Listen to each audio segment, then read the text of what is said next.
Khilafah, sebuah institusi pemerintahan Islam yang berjalan sejak zaman para sahabat hingga tahun 1924.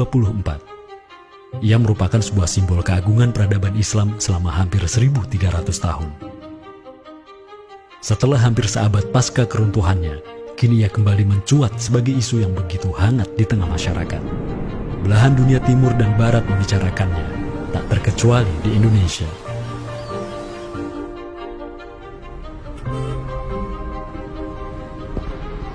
Perdebatan tentang khilafah tak terhindarkan. Apakah ia pantas diterima atau tidak di zaman modern saat ini?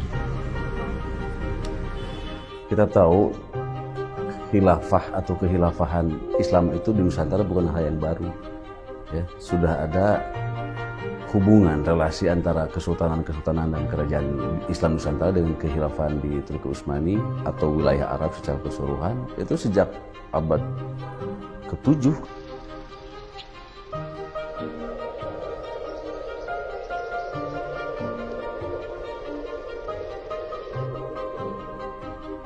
Sejarah khilafah yang panjang di pentas dunia telah memainkan debutnya di Nusantara.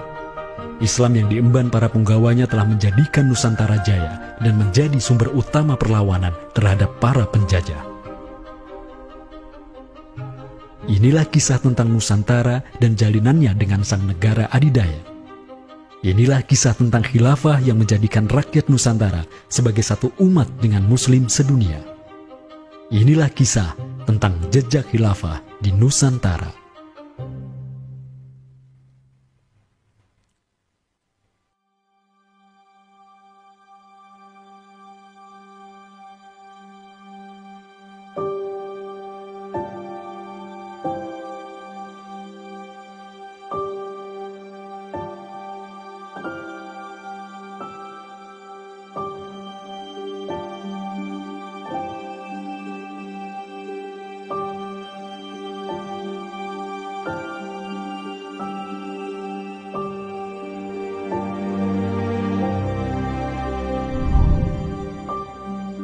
Senin, 12 Rabiul Awal tahun 11 Hijriah, bertepatan dengan tahun 632 Masehi. Seluruh langit dunia dirundung mendung. Semua orang di Madinah menundukkan wajahnya, kosong pandangan seraya bercucuran air mata. Di pagi itu, kabar duka menyeruak ke seluruh negeri. Rasulullah Sallallahu Alaihi Wasallam wafat. Pada saat Rasulullah SAW wafat, Abu Bakar itu berkhutbah. Abu Bakar mengatakan begini, Ya ayyuhan nas, inna Muhammadan qad mata. Wala budda lihada dini man yakumu bihi. Kata Abu Bakar begitu. Wahai manusia, sesungguhnya Muhammad sudah wafat. Dan urusan agama ini harus ada yang mengurusnya. Setelah Abu Bakar menyampaikan demikian, para sahabat pun segera bersepakat untuk mencari dan memilih Khalifatur Rasulillah, seorang pengganti Nabi, untuk menjaga agama dan menjalankan urusan dunia. Mereka bahkan lebih menyegerakan urusan ini ketimbang menyegerakan pemakaman jasad Rasulullah SAW yang mulia, menandakan bahwa urusan kepemimpinan untuk kaum muslimin pasca wafatnya Nabi merupakan perkara yang amat mendesak. Karena itu Sayyidina Umar juga mengatakan, La islama illa bil jamaah, wala jama'atan illa bil imarah, wala imaratan illa bit ta'ah. Umar juga memahami sebagaimana yang dipahami oleh Abu Bakar. Islam ini tidak akan kuat kecuali dengan adanya jamaah, dengan adanya persatuan. Dan tidak mungkin umat ini bisa bersatu kecuali dengan adanya imarah, adanya khilafah, adanya kepemimpinan. Dan tidak mungkin adanya imarah kecuali dengan adanya ketaatan. Jadi para sahabat itu paham itu. Kemudian para sahabat itu juga menjalankan apa yang diperintahkan Nabi dalam hadis yang lain. Apa kata Rasulullah? Alaikum bisunnati. Kalian harus pegang teguh sunnahku. Wa sunnatil khulafa'ir rasyidin al-mahdiyyin min ba'di. Dan sunnah para khalifah rasyidin al-mahdiyyin min ba'di, mendapatkan petunjuk setelahku. Kemudian Nabi mengatakan, addu alaiha bin nawajidi. Kalian harus gigit sunnah itu dengan menggunakan gigi geram dan jangan dilepaskan. Sunnah yang ditinggalkan oleh para khulafaur rasyidin itu apa? Pertanyaannya begitu. Jawabannya tidak lain adalah khilafah itu, sistem khilafah itu. Maka di Saqifah Bani Sa'idah bersepakatlah kaum muslimin untuk memilih Abu Bakar sebagai khalifah pertama untuk mengatur negara mereka yang disebut sebagai khilafah Islamiyah. Negara khilafah di bawah kepemimpinan Abu Bakar dan khalifah-khalifah setelahnya, Umar bin Khattab, Utsman bin Affan, dan Ali bin Abi Thalib, cepat sekali berkembang.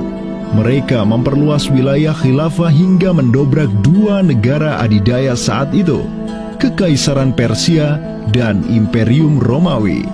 Semua aktivitas ekspansi tersebut merupakan realisasi kebijakan politik luar negeri khilafah Islamiyah, dakwah, dan jihad. Sementara di Timur Tengah sedang terjadi revolusi tauhid yang luar biasa dengan munculnya negara adidaya baru yang bernama Khilafah Islamiyah. Jauh di sebelah timur, terbentang sehamparan kepulauan yang teramat luas wilayahnya. Masing-masing pulau ini begitu hijau hutannya, mata air mengalir dengan begitu derasnya, disertai kekayaan alam yang melimpah ruah jumlahnya, baik di bawah maupun di atas tanah, baik sebelum maupun selepas pantai.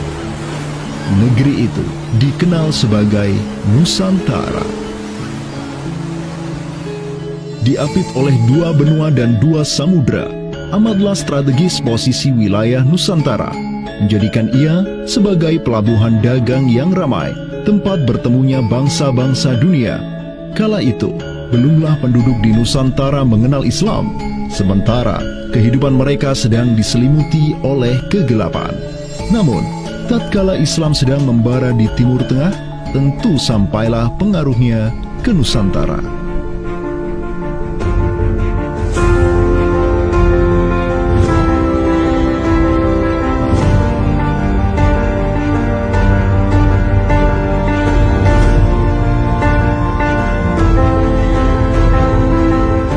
Saya ingin mengutip apa yang pernah dinyatakan oleh Buya Hamka ya di dalam buku beliau dari Perbendaharaan Lama, termasuk juga buku beliau yang judulnya Sejarah Umat Islam, yang beliau menyatakan bahwa sesungguhnya teori yang kita tahu bahwa Islam masuk ke Nusantara itu berasal dari Gujarat pada abad ke-12 sampai 15 Masehi, itu sebetulnya tidaklah tepat sepenuhnya. Karena apa? Karena Buya Hamka memiliki pandangan ataupun penjelasan terkait dengan kapan sesungguhnya Islam masuk ke Nusantara, ke Indonesia. Beliau menyatakan bahwa Islam masuk ke Nusantara itu jauh sebelum teori Gujarat.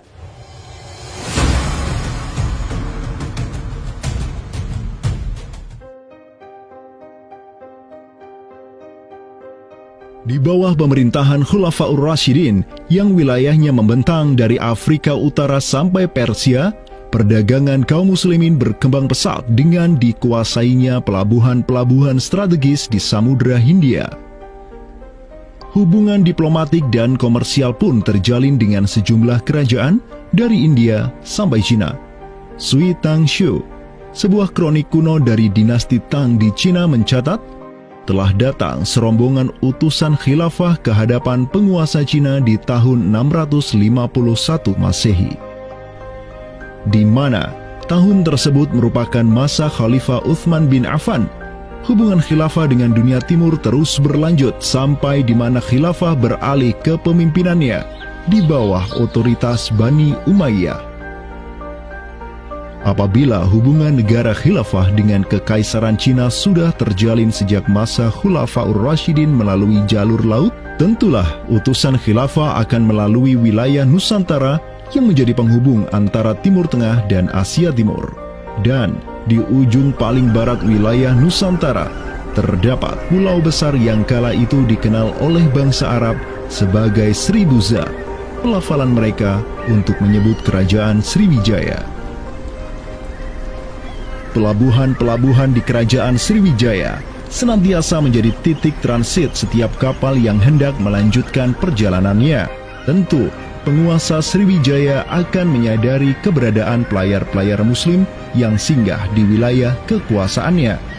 Fakta bahwa kerajaan Maharaja Indravarman di Sriwijaya itu ada komunikasi dengan Daulah Umayyah, mengirim surat 2 kali yang isi suratnya itu dari raja dengan 1000 gajah ya dan sebagainya, yang menunjukkan surat menyurat seabad itu yang menunjukkan ada hubungan kekhilafahan dengan Nusantara. Dan secara historis ya sangat logis ketika itu superpower dunia adalah khilafah. Surat yang dikirim oleh Maharaja Sri Indrawarman dari Sriwijaya tersebut dialamatkan ke Damaskus, ibu kota Khilafah Umayyah yang saat itu dipimpin oleh Khalifah Umar bin Abdul Aziz. Dalam surat itu disebutkan, min malikil amlak alladhi huwa ibnu alfi malik walladhi tahtahu bintu alfi malik walladhi fi marudatihi alfu filin walladhi lahu nahrani yumbitani al-auda wal-allawha wal-jawza wal-kafura alladhi yujadu rihuhu ala masirati 12 milan ila malikil arab alladhi la yushriku billahi syai'an. Amma ba'du, fa inni qad ba'athtu ilaika bihadiyatin wa ma hiya bihadiyatin walakinnaha tahiyatun wa ahbabtu an tab'atha ilayya rajulan yu'allimunil islama wa yuwaqqifuni ala hududihi. Wassalam. Maka di bawah kepemimpinan sang Khalifah Umar bin Abdul Aziz, khilafah menyebarkan rahmatan lil alamin ke segala penjuru dunia, termasuk Nusantara.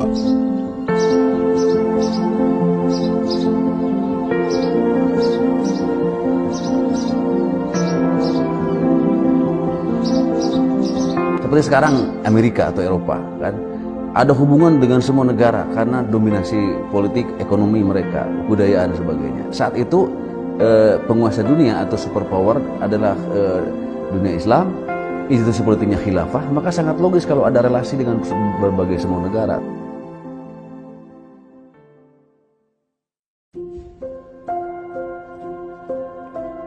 Tahun 1258, dari arah timur datanglah segerombolan pasukan yang mengerikan. Tubuh mereka besar-besar bak raksasa, berkulit kuning dan begitu mahir berpanah dan mengendarai kuda. Inilah pasukan Mongol yang datang dari utara Cina. Khalifah Al-Musta'sim itu dibunuh oleh Hulagu Khan, ya, pemimpin tentara Mongol. Kemudian pasca penaklukan Baghdad, itu Baghdad menjadi kota kosong, ya. Penduduknya dibantai, khalifah dibunuh, ya. Kotanya dibakar, perpustakaannya dihancurkan, wah pokoknya kacau sekali lah. Nah, tapi ternyata banyak keluarga Abbasiyah, ya, dinasti Bani Abbasiyah yang dia itu selamat dari pembantaian orang-orang Mongol, dan mereka itu akhirnya berdiaspora, mengungsi, ya. Ada yang berdiaspora, ada yang mengungsi ke Hijaz, ada yang mengungsi ke daerah Najd, ya, ada yang mengungsi ke daerah Mesir. Ada satu keturunan Abbasiyah, Bani Abbasiyah, yang dia itu mengungsi sampai ke Aceh, gitu. Dimana Aceh itu dulu, ya, negara yang berkuasa di sana adalah Samudra Pasai.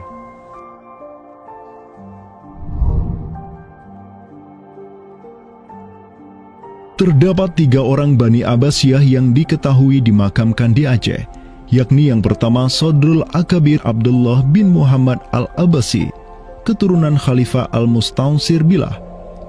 Kedua, istrinya Siti Rahiman binti Malikul Mu'azzam, dan ketiga, anaknya Sodrul Akabir Yusuf bin Abdullah Al-Abbasi.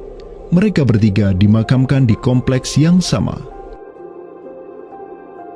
Yang paling monumental, yang paling besar di sini kita lihat adalah seorang tokoh yang memiliki predikat As-Sadr Al-Kabir ataupun pengawal para pembesar yang derajatnya mungkin setingkat dengan Perdana Menteri. Beliau bernama Abdullah bin Muhammad bin Abdul Qadir bin Abdul Aziz bin Al-Mansur Abi Ja'far Al-Abbasi, yang mana genetika beliau yang daripada Al-Mansur ini sendiri, yang merupakan kakek buyut daripada Abdullah ini, adalah seorang khalifah dari Bani Abbasiyah. Bani Abbas ini yang terkubur di Aceh, ya, Lok Sumawe ini, ayahnya ini, ya, Muhammad bin Abdul Qadir, ternyata dia itu dicatat oleh Ibnu Battutah, ya, dicatat oleh Ibnu Battutah dalam rihlahnya kitab Tuhfatun Nazar, ya.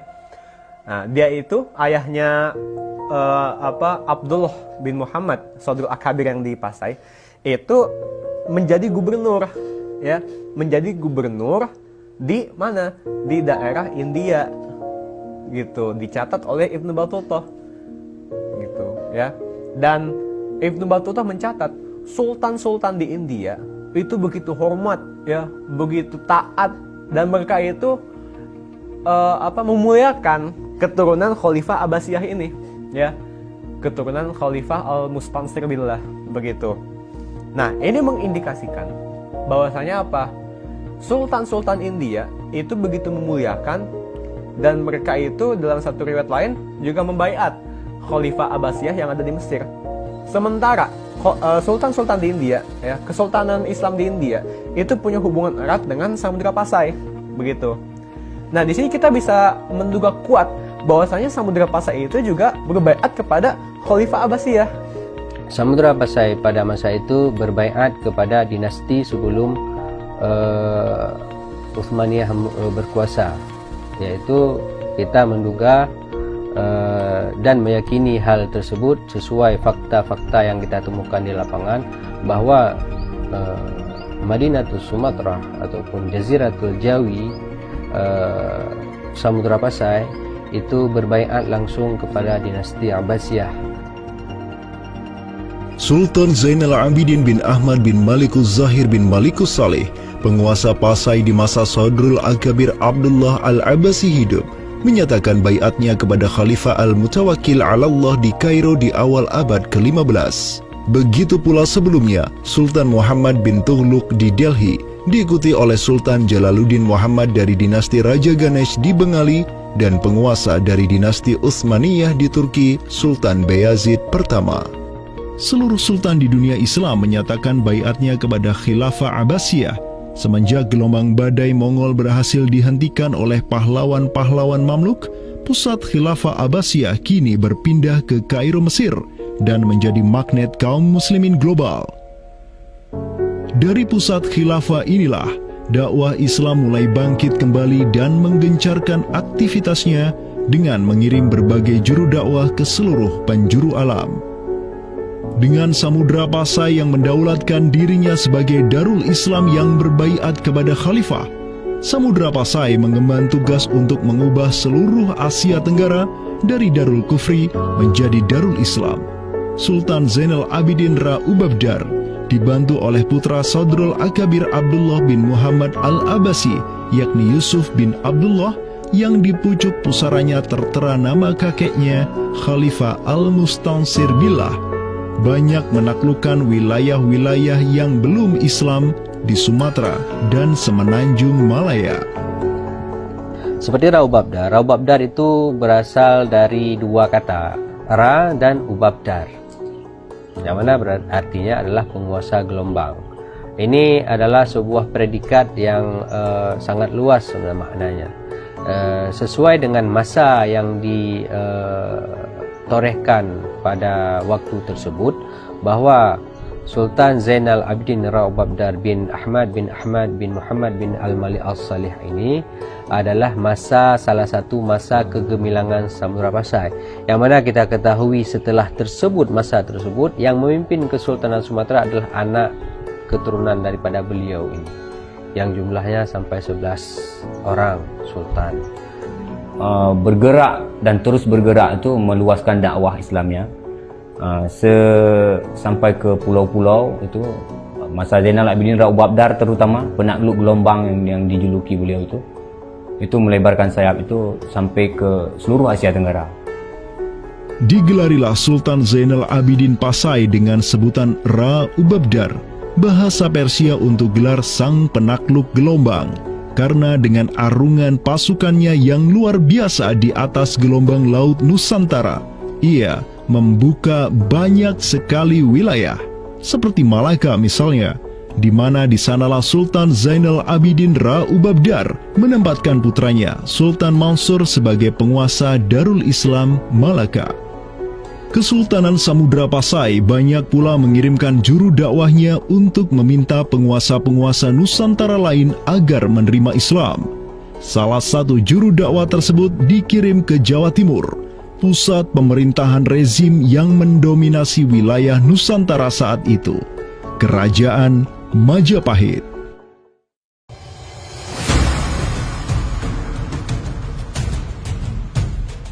Gresik, Jawa Timur. Di kota yang hanya berjarak 60 km dari Trowulan, ibu kota Kerajaan Majapahit, terbaring jasad mulia di atas pusara marmer yang begitu indah. Inilah kubur seseorang yang menginisiasi tegaknya Islam di tanah Jawa, Maulana Malik Ibrahim, yang kemudian dikenal sebagai Sunan Gresik.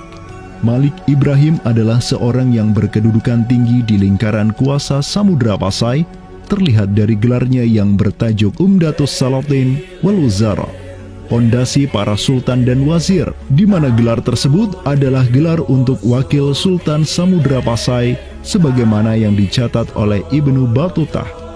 Gelarnya yang lain seperti Burhanud Daulah Waddin, penerang negara dan agama, adalah gelar yang disematkan kepadanya selayaknya gelar-gelar yang diberikan Khilafah Abbasiyah kepada pejabat-pejabat penting daulah, sebuah gelar yang begitu politis sekaligus agamis.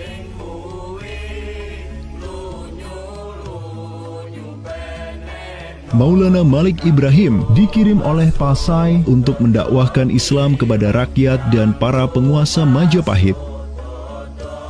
Banyak orang-orang dari kesultanan ini, Kesultanan Samudra Pasai, yang itu berbaiat langsung ke khalifah, itu mengirim orang-orang atau orang-orang Pasai itu banyak bermigrasi ke daerah-daerah lain di Nusantara. Misalkan ya, kalau kita perhatikan makam tertua, ya, salah satu makam tertua di Jawa yang sekarang terletak di Gresik, siapa orangnya? Ya, pemilik makam ini itu adalah Maulana Malik Ibrahim.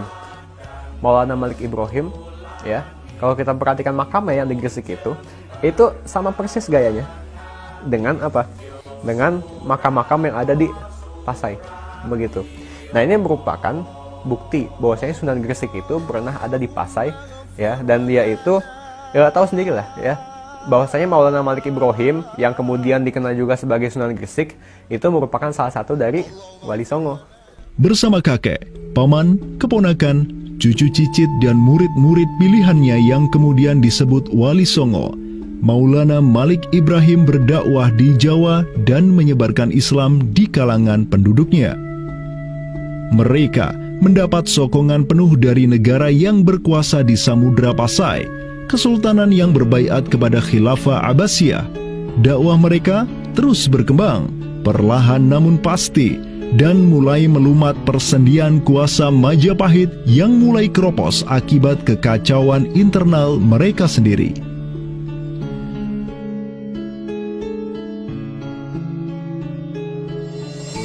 Para Wali Songo juga dihormati karena sebagian besar dari mereka menyandang status sebagai keturunan Nabi melalui jalur Husain bin Abi Thalib yang terus turun-temurun kepada Muhammad Sahib Marbal, turun lagi ke Alawi sampai ke Imam Jamaluddin Al-Husaini yang dikenal juga sebagai Syekh Maulana Jumadil Kubra, yang dari dialah para Wali Songo lahir sebagai anak-anaknya.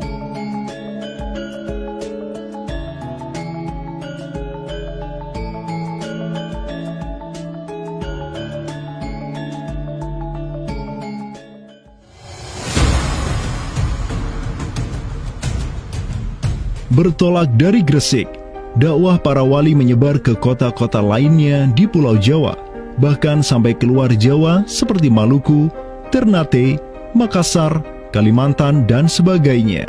Selain kalangan rakyat, banyak pula pejabat-pejabat Majapahit yang tercerahkan dengan Islam dan sukarela mengucap syahadatain seperti para adipati Majapahit di Palembang, Cirebon, Semarang, Pekalongan, Jipang sampai Mataram. Tak tanggung-tanggung, di antara mereka yang berislam bahkan merupakan sang putra mahkota Majapahit sendiri, Pangeran Jimbun alias Raden Patah, yang merupakan buah dari pernikahan Raja Brawijaya kelima dengan seorang putri Cina. Ketika dewasa, Raden Patah belajar kepada Sunan Giri di Surabaya, kemudian diangkat menjadi Adipati Demak oleh ayahnya. Kemudian, di tahun 1478, Brawijaya kelima digulingkan oleh pesaingnya dari Kediri, Girindra Wardana. Tahta Majapahit yang diduduki oleh musuh ayahnya lantas membuat Raden Patah di Demak beserta seluruh elemen Islam di Jawa pimpinan para Wali Songo bangkit berjihad melawan Girindra Wardana dan penerusnya Patih Udara. Mereka terus berjihad dengan penuh keberanian hingga akhirnya berhasil melumat kekuasaan Majapahit yang dipegang oleh para pemberontak dari pihak Girindra Wardana dan Patih Udara. Kaum muslimin pun meraih kemenangan, hingga akhirnya mereka berhasil memproklamirkan berdirinya sebuah daulah Islam pertama di Tanah Jawa, Kesultanan Demak, pada tahun 1482.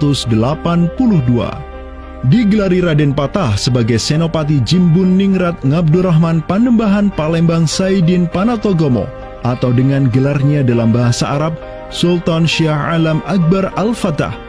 Dialah Sultan yang telah memfutuhat Jawa menjadi Darul Islam.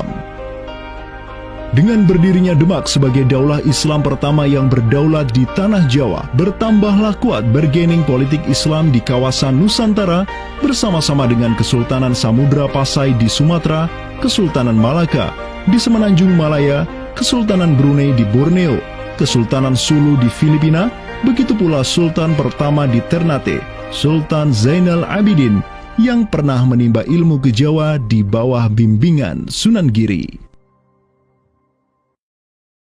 Dalam rentang abad yang bersamaan, kemenangan daulah Islam di kawasan Nusantara juga diiringi dengan penaklukan Konstantinopel, ibu kota Romawi Timur, oleh salah seorang sultan dari Bani Uthmaniyah, Muhammad Al-Fatih.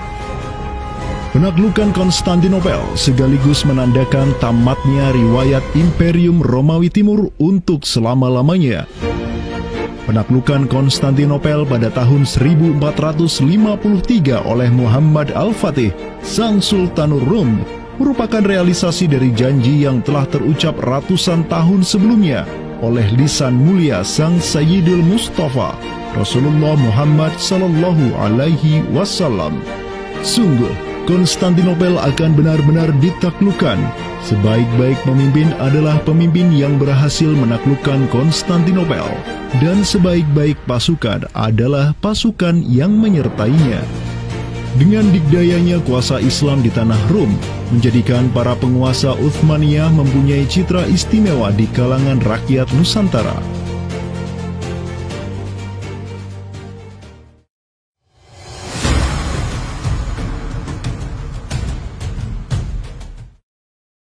Namun demikian, dikala penaklukan demi penaklukan sedang digencarkan oleh tentara Islam mulai dari Rum sampai ke Nusantara, penaklukan yang sama juga digencarkan oleh tentara Kristen di ujung paling barat dunia Islam, Andalusia. Berbeda dengan penaklukan yang kaum muslimin lakukan, di mana penduduk asli suatu tempat diberi toleransi yang luar biasa atas agama dan properti mereka, tentara Kristen Portugis dan Spanyol menaklukkan wilayah Islam di Andalusia yang saat itu sudah terpecah menjadi Reyes de Taifas atau Mulukhut Tawaif atau kerajaan-kerajaan yang saling tercerai-berai. 1492, kekuasaan Islam terakhir di Andalusia, Granada, berhasil ditaklukkan oleh suami istri yang menjadi penguasa Spanyol, Fernando de Aragon dan Isabella de Castilla. Penaklukan kembali wilayah Andalusia menjadi negara Kristen yang mereka sebut Reconquista telah menyebabkan populasi kaum muslimin di sana tersapu bersih, entah karena diusir, dimurtadkan, atau dibunuh. Selain Reconquista, kaum Kristen Spanyol dan Portugis juga mempunyai motif ekonomi untuk menjadikan diri mereka kaya, yakni dengan mencari jalur rempah di Samudra Hindia yang saat itu merupakan potensi sumber daya alam yang luar biasa. Program mereka untuk mencari rempah di Samudra Hindia mereka sebut sebagai Estado da India. Kita sering dengar dengan istilah 3G gitu kan. Glory, Gospel, dan Gold gitu kan.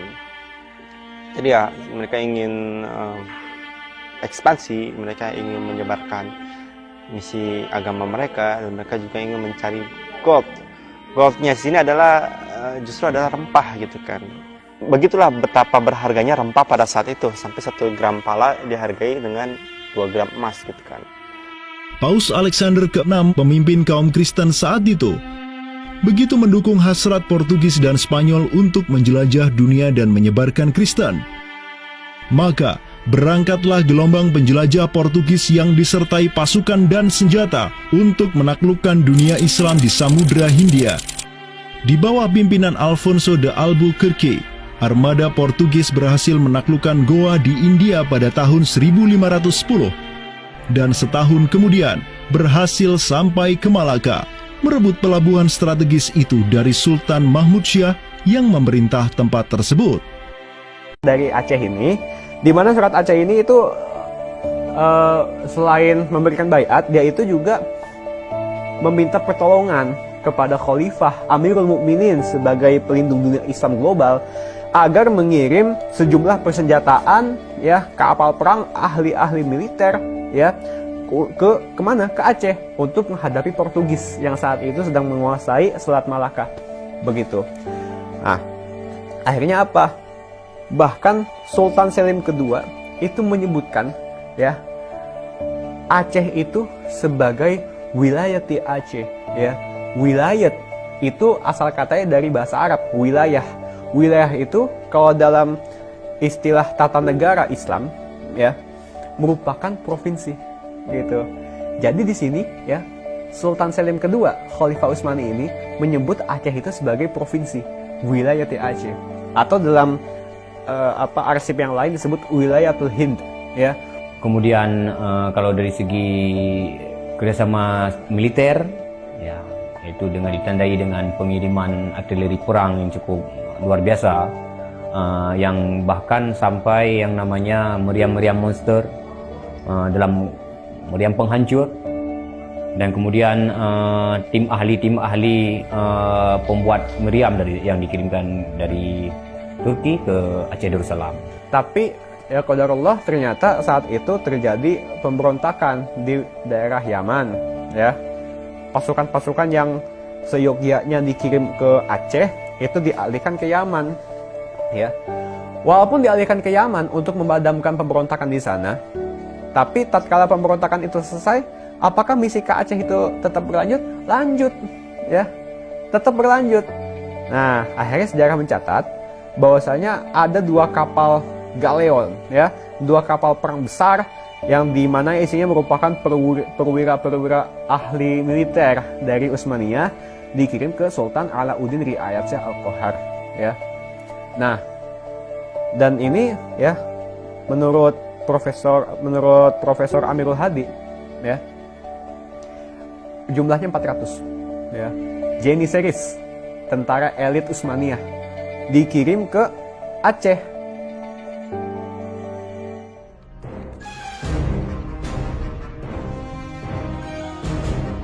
Selama masa Sultan Alauddin Riayat Shah Al-Qahar, Aceh melancarkan serangan besar-besaran ke Malaka demi menghancurkan Portugis. Serangan-serangan itu dilaksanakan pada tahun 1537, 1564, dan 1568. Pada serangan yang ketiga di tahun 1568, armada raksasa berkekuatan 15.000 Ghazi Aceh, 400 Janissaries dari Khilafah Utsmaniyah, dan 200 meriam monster karya para ahli senjata Utsmaniyah berangkat ke Malaka yang dikomando langsung oleh Sultan Alauddin Riayat Shah Al-Qahar. Portugis yang bercokol di Malaka benar-benar kewalahan dan hancur berantakan ketika diserang bertubi-tubi oleh pasukan Aceh.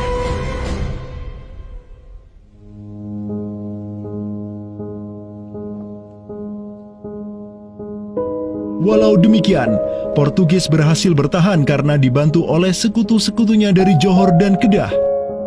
Banyak korban yang berjatuhan baik dari pihak Aceh maupun pihak Portugis. Begitu pula ada beberapa Janissaris Uthmaniyah yang turut gugur dalam jihadnya di kawasan Nusantara ini. Ada satu daerah di kawasan Bandar Aceh ini, Bandar Aceh Darussalam itu Kampung Bitai. Itu tempat para tentara-tentara Turki syahid. Kemudian dimakamkan di Bitai.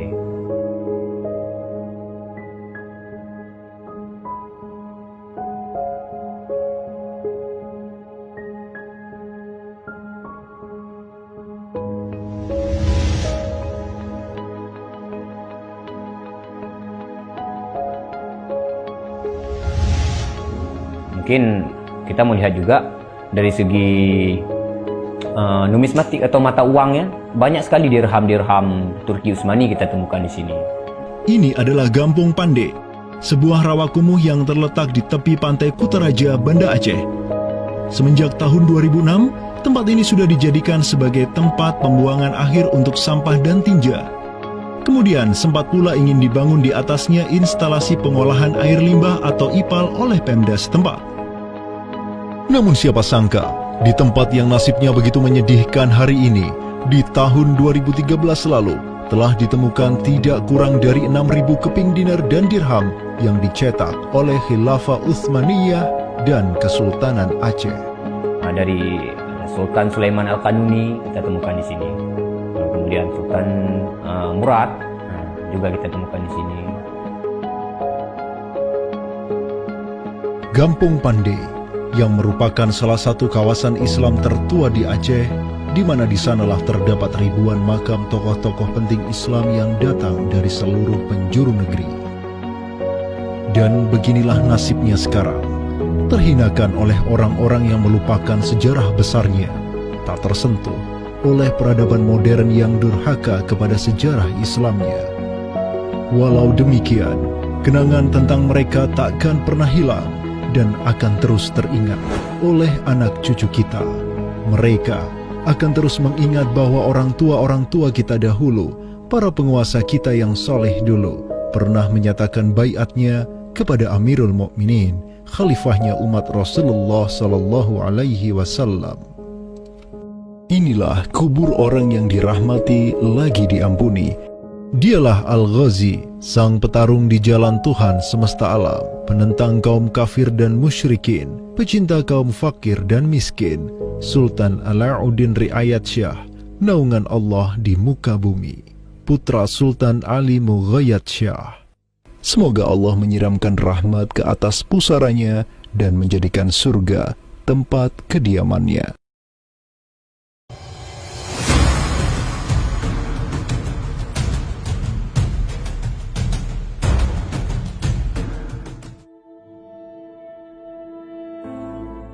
Seiring angin Katulistiwa yang terus merayu, gelora Islam juga terus melaju dari Aceh, Jawa, dan terus menyusur ke arah timur sampai ke Jaziratul Muluk, Kepulauan Raja-Raja.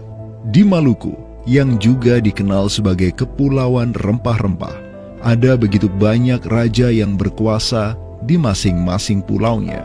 Namun, semenjak Zainal Abidin, penguasa Ternate yang masuk Islam dan belajar kepada Sunan Giri di Jawa, Ternate langsung memproklamirkan dirinya sebagai negara Islam. Langkah politis Sultan Ternate ini pun secara cepat diikuti oleh penguasa-penguasa lain di Maluku, sehingga negeri dengan ratusan pulau ini menjadi sebuah darul Islam. Tatkala Portugis menaklukkan Malaka, sang jenderal Portugis Alfonso de Albuquerque mengirim 3 kapal di bawah pimpinan Francisco de Serrao. Mereka berhasil mencapai Maluku, kemudian berbasis di Pulau Ambon, Banda, dan Seram. Saat itu, para penguasa Islam di Maluku terutama Ternate dan Tidore menyambut baik kedatangan Portugis. Namun seiring waktu berjalan, kemudahan fasilitas yang diberikan para penguasa Maluku membuat kaum Portugis lupa diri. Mereka secara masif memonopoli perdagangan rempah dan memurtadkan kaum muslim. tatkala salah seorang penguasa Ternate Sultan Hairun Jamil mulai menggugat kelakuan lalin Portugis, Sultan Hairun pun dibunuh secara keji oleh gubernur Portugis di Maluku, Diego Lopes de Mesquita, pada Februari 1570. Pasca tragedi tersebut, tahta Kesultanan Ternate dipimpin Sultan Babullah Datuk Syah bin Hairun, seorang sultan yang segera menjadi ancaman mematikan bagi kedudukan Portugis di Maluku. Dengan pasukan laut raksasanya, Sultan Babullah menyerbu setiap benteng Portugis yang ada di Maluku. Segala kapal dan bala bantuan yang hendak dikirim untuk Portugis dari Goa dan Malaka diblokade oleh pasukan Babullah. Persenjataan kaum muslim Maluku pun cukup membuat Portugis gemetaran. Karena selain menggunakan panah, tombak dan pedang, Sultan Babullah juga menggunakan meriam monster hasil buah tangan Janissaris Utsmaniyah. Sultan Babullah itu mempekerjakan sekitar 20 ahli militer dari Khilafah Utsmaniyah. Gitu. Nah, orang-orang Utsmaniyah ini ahli militer dan mereka itu ahli juga persenjataan. Pasukan-pasukan persenjataan itu diproduksi oleh orang-orang Utsmani ini dan mereka itu mengajarkan kepada orang-orang Maluku, pasukan Sultan Babullah, untuk membuat senjata.